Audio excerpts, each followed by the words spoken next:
Diriwayatkan Imam Muslim dari sahabat yang mulia Abu Hurairah radhiyallahu anhu. Rasulullah sallallahu alaihi wasallam bersabda, "As-salawatul khams, salat yang 5 waktu, wal jum'atu ilal jum'ah, dan salat Jumat sampai Jumat berikutnya, wa Ramadan ila Ramadan, dan puasa Ramadan sampai Ramadan tahun berikutnya, mukaffiratun lima bainahunna, adalah amalan-amalan penghapus dosa yang terjadi di antara waktu-waktu tersebut. Tapi ada syarat, kata Nabi sallallahu alaihi wasallam, idza jutunibatil kabair, apabila dosa-dosa besar dijauhi." Berdasarkan hadis ini dan hadis-hadis yang semisal, mayoritas ulama berpendapat dosa-dosa yang diampuni dengan sebab amal soleh, puasa, sholat, hanyalah dosa-dosa kecil. Karena Nabi sallallahu alaihi wasallam mengatakan apabila dosa-dosa besar dijauhi. Kalau begitu jemaah sekalian, gimana solusinya agar dosa-dosa besar kita juga diampuni oleh Allah Subhanahu wa ta'ala? Solusinya adalah dengan mentauhidkan Allah dan bertobat. Kenapa mentauhidkan Allah? Karena kata para ulama, jika dosa-dosa kecil kita akan diampuni oleh Allah karena kita menjauhi dosa besar, maka dosa besar kita akan Allah ampuni kalau kita menjauhi dosa syirik. In tajtanibu kaba'ira ma tunhauna anhu nukaffir ankum sayyi'atikum wa nudkhilkum mudkhalan karimah. Apabila kalian menjauhi dosa-dosa besar yang dilarang atas kalian, maka kami akan menghapus dosa-dosa kecil kalian dan kami akan masukkan kalian ke tempat yang mulia. Kalau begitu, jika kita menjauhi dosa syirik, maka dosa-dosa besar kita akan diampuni. Maka agar kita mendapatkan ampunan Allah Subhanahu wa ta'ala di bulan Ramadan adalah bertobat, terutama bertobat dari dosa-dosa kesyirikan dan kekafiran, dan dari semua dosa. Barulah Allah ampuni dosa-dosa besar kita. Tidak cukup hanya dengan puasa dan sholat tarawih untuk bisa menghapuskan dosa-dosa besar, harus dengan taubat. Meskipun jemaah sekalian, taubat itu bukan kewajiban khusus Ramadan. Taubat itu kewajiban sepanjang hidup. Namun tidak diragukan lagi di bulan Ramadan lebih ditekankan. Karena jemaah sekalian, jangan kita mengira hanya pahala dilipat gandakan di bulan Ramadan, dosa pun menjadi lebih besar. Kenapa? Karena orang yang berbuat dosa di bulan Ramadan, dosanya menjadi dua. Pertama, dosa yang dia lakukan itu. Yang kedua, berarti dia tidak menghargai bulan Ramadan, bahkan tidak menghargai Allah Subhanahu wa ta'ala yang telah membukakan untuknya pintu-pintu rahmat lebih luas, pintu-pintu surga, pintu-pintu langit dibuka di bulan Ramadan, dan pintu neraka ditutup, dan setan diikat oleh Allah untuk menolong dia. Jadi kalau dia masih berbuat dosa juga di bulan Ramadan, seakan-akan dia tidak menghargai Allah, maka dosanya menjadi lebih besar. Oleh karena itu jemaah sekalian, hendaklah kita bertobat kepada Allah Subhanahu wa ta'ala dari semua dosa kita. Bagaimana cara merealisasikan tobat? Dengan memenuhi syarat-syarat tobat. Yang pertama, kita lakukan ikhlas karena Allah. Yang kedua, menyesali dosa itu,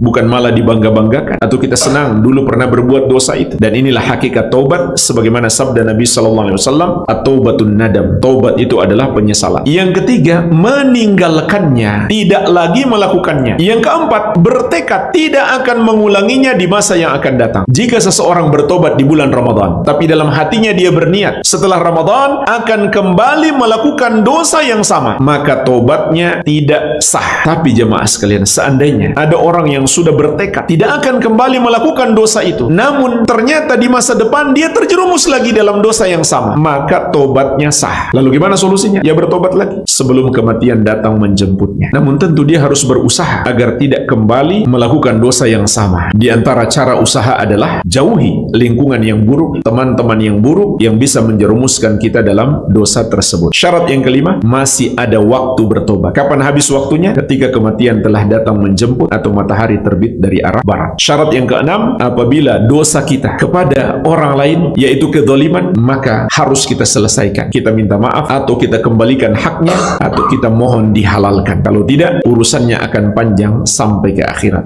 Al-Amwah menemani ibadahmu juga hijrahmu.